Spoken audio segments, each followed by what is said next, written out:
আসসালামু আলাইকুম ভিউয়ার্স, আমি তাজুল ইসলাম তাস্টিক ডিজাইনের পক্ষ থেকে আপনাদেরকে জানাচ্ছি অভিনন্দন। এখন আমরা আলোচনা করব পরবর্তী টুল ল্যাসো টুল নিয়ে। ল্যাসো টুল সিলেক্ট করলাম। সিলেক্ট করলে আমি পূর্ব রেক্ট্যাঙ্গেল বা এলিপস মার্কিউ টুলে আলোচনার সময় আমি আলোচনা করেছিলাম new selection, add to selection, subtract from selection, আর হচ্ছে ইন্টারসেক্ট উইথ সিলেকশন। ল্যাসো টুলের বেলা তো এই টুলগুলো রয়েছে। আমি ল্যাসো টুলটা সিলেক্ট করলাম। দেখেন ল্যাসো টুলের মাধ্যমে আমি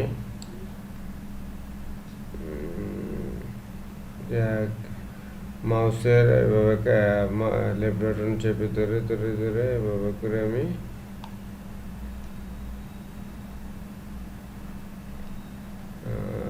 এইভাবে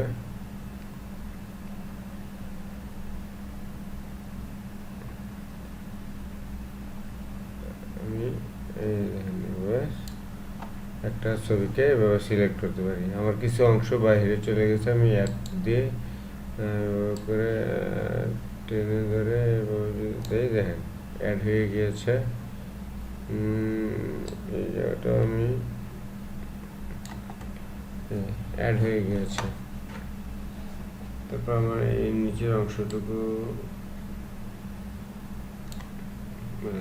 বাস সুন্দরভাবে অ্যাড হয়ে গিয়েছে। আমি এখন এটাকে মুভ টুলের মাধ্যমে যদি করে মুভ করতে পারি, আবার আমি ঘোরাতেও পারি, করে ঘোরাতে পারি, করতে পারি।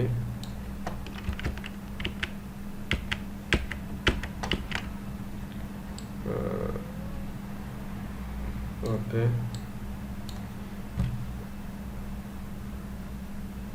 এভাবে করে আমি ল্যাসো টুলের মাধ্যমে একটা ছবিকে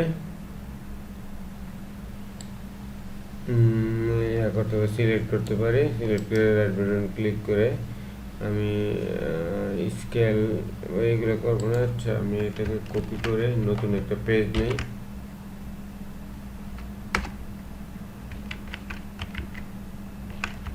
কপি করলাম, নতুন একটা পেজ নিয়ে নিই।